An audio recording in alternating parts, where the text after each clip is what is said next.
இயேசு கிறிஸ்துவின் இனிய நாமத்தினாலே உங்களை அன்போடு வாழ்த்தி இந்த நிகழ்ச்சிக்குள் வரவேற்கிறோம். இயேசுவின் தழும்புகளாலே நிகழ்ச்சியின் மூலமாக உங்களை மீண்டுமாக சந்திப்பதிலே பெரும் மகிழ்ச்சி அடைகிறோம். இந்த வேளையிலே கர்த்தர் நம்மோடு கூட இடைபட விரும்புகிறார். நமக்காக ஆண்டவர் ஒரு செய்தியை வைத்திருக்கிறார். நாம் திறந்த மனதோடு ஜெப சிந்தையோடு செய்தியின் வேளைக்கு நாம் கடந்து செல்வோம். இந்த நாளின் செய்திக்கு ஆதாரமாக எடுத்துக்கொள்ளப்பட்ட வேத பகுதி ஏசாயாவின் புஸ்தகம் 61 அதிகாரம்.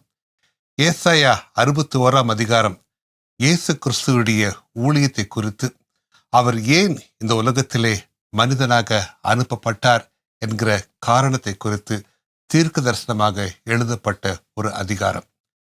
ஆண்டவராகிய இயேசு கிறிஸ்து உலகத்திலே பிறப்பதற்கு சுமார் 600 ஆண்டுகளுக்கு முன்பாக எழுதப்பட்ட அந்த தீர்க்க தரிசன வார்த்தைகள் இயேசு கிறிஸ்துவின் வாழ்க்கையிலே, உலகத்திலே அவர் மனிதனாக ஊழியம் செய்த நாட்களிலே நிறைவேறிற்று.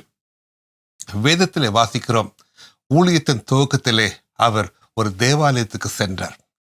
அங்கு இந்த ஏசாயா 61 அதிகாரத்தை அவர் வாசித்தார். வாசித்து தீர்க்க தரிசனமாக எழுதப்பட்ட இந்த வார்த்தைகள் இன்று நிறைவேறினது என்று அவர் கூறினார்.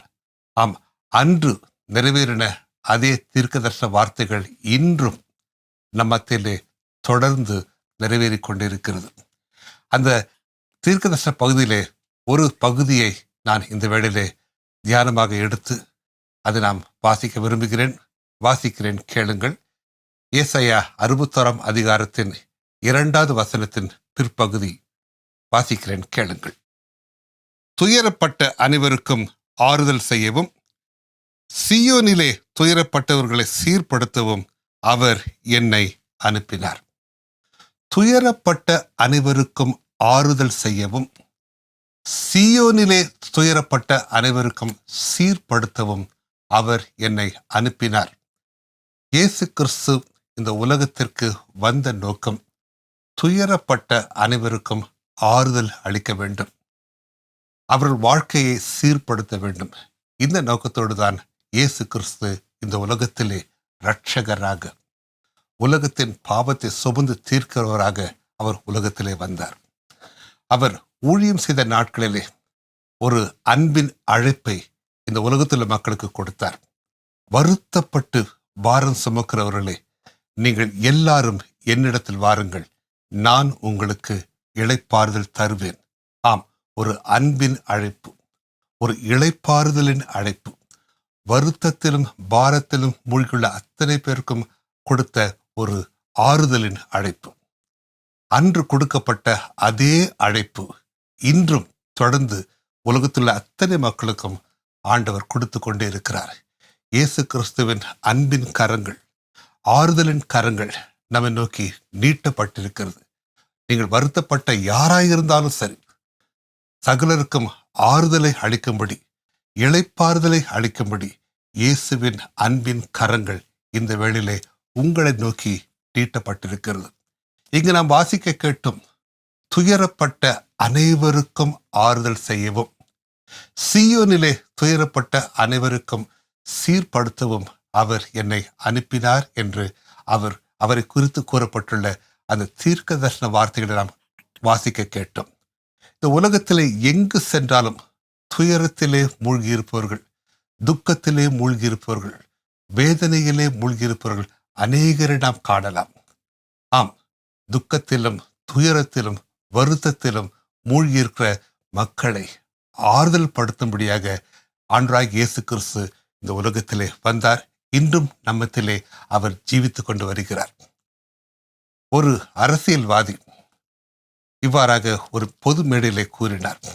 அவர் கிறிஸ்தவர் அல்ல, ஆனால் கிறிஸ்துவின் உபதேசங்களை அவர் அறிந்தவர். அவர் என்ன கூறினார்?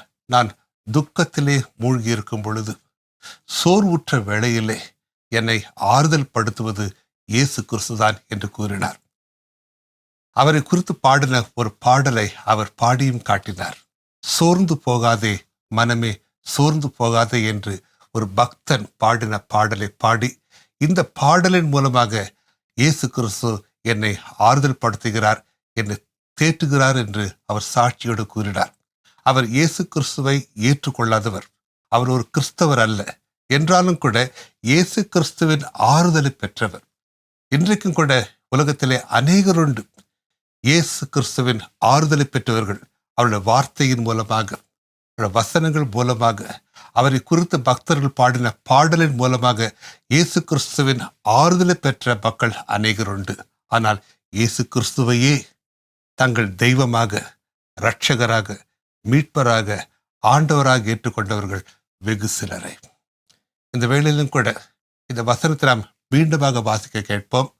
துயரப்பட்ட அனைவருக்கும் ஆறுதல் செய்யவும், சீயோனிலே துயரப்பட்டவர்களை சீர்படுத்தவும் அவர் என்னை அனுப்பினார் என்று கூறப்பட்டிருக்கிறது. துயரப்பட்ட அநேகர் உண்டு. அதில் ஒரு பகுதியை காண்கிறோம். சீயோனிலே துயரப்பட்டவர்களை சீர்படுத்தவும் என்று கூறப்பட்டிருக்கிறது. ஆம், ஆறுதல் அளிப்பது ஒன்று, சீர்படுத்துவது வேறொன்று. ஆறுதல் அளிப்பது தற்காலிகமானது, ஆனால் சீர்படுத்துவது நிரந்தரமானது. இந்த வேளையிலே ஆண்டவராகிய இயேசு கிறிஸ்து உங்கள் மீது கண்ணோக்கமாயிருக்கிறார். உங்களை ஆறுதல் படுத்த விரும்புகிறார். அது மட்டுமல்ல, உங்கள் வாழ்க்கையை அவர் சீர்படுத்த விரும்புகிறார்.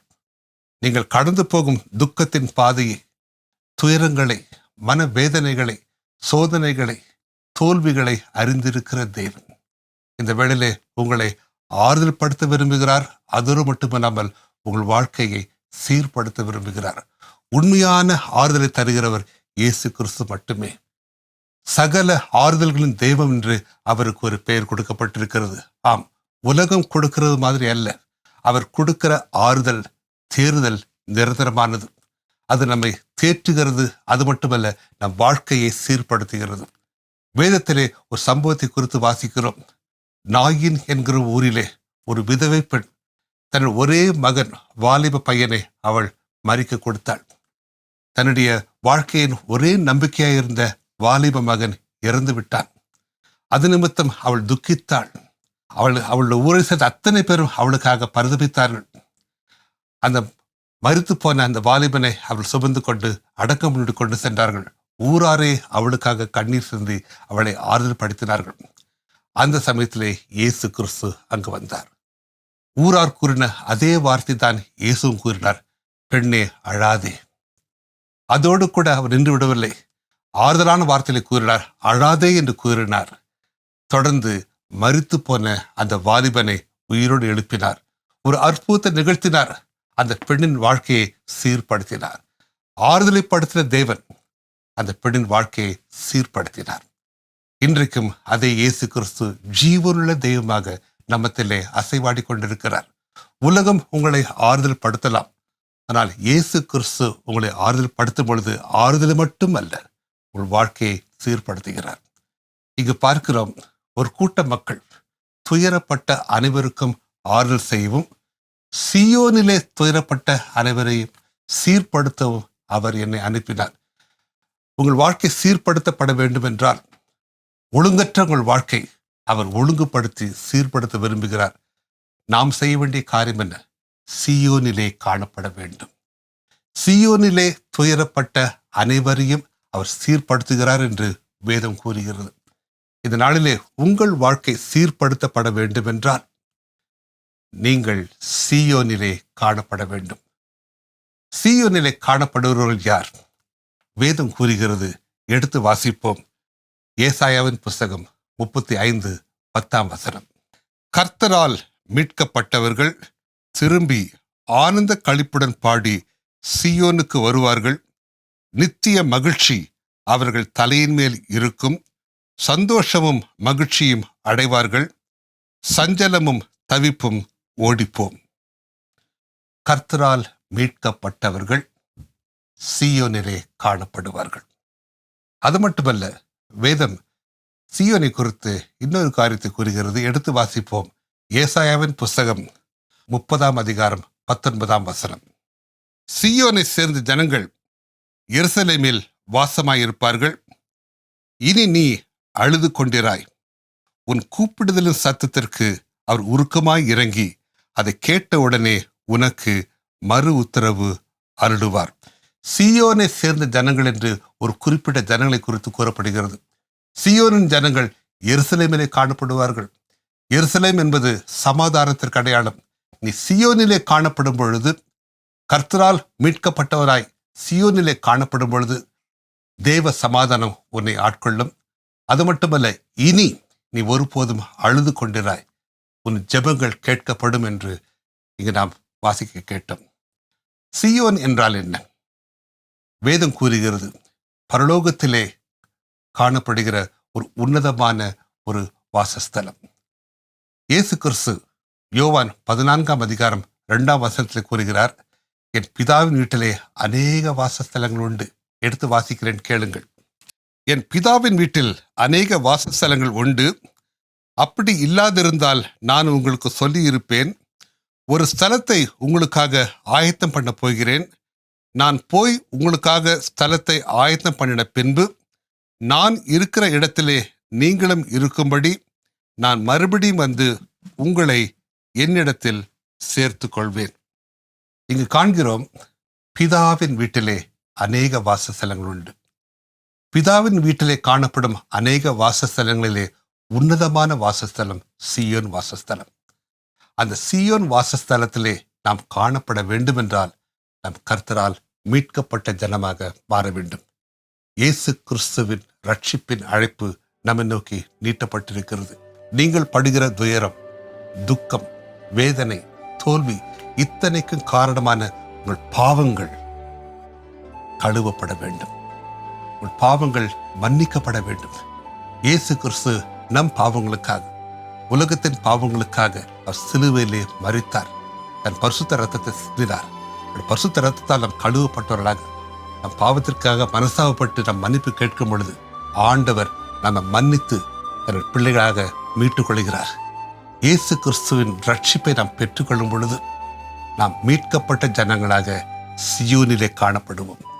அப்பொழுது இயேசு கிறிஸ்துவின் தெய்வீக ஆறுதல் நம்மை தேற்றும், நம்முடைய வாழ்க்கையை சீர்படுத்தும். நாம் செய்ய வேண்டிய முதல் காரியம் இந்த வேளையிலே நம்மை தாழ்த்தி இயேசு கிறிஸ்துவின் பரிசுத்த கரத்திலே அர்ப்பணிப்போம், ஒப்பு கொடுப்போம். நம்மை, நம்முடைய சூழ்நிலைகளை, நம்முடைய வேதனைகளை, நம்முடைய சோர்வுகளை கர்த்தர் பரிசுத்த கரத்தில் ஒப்பு கொடுப்போம்.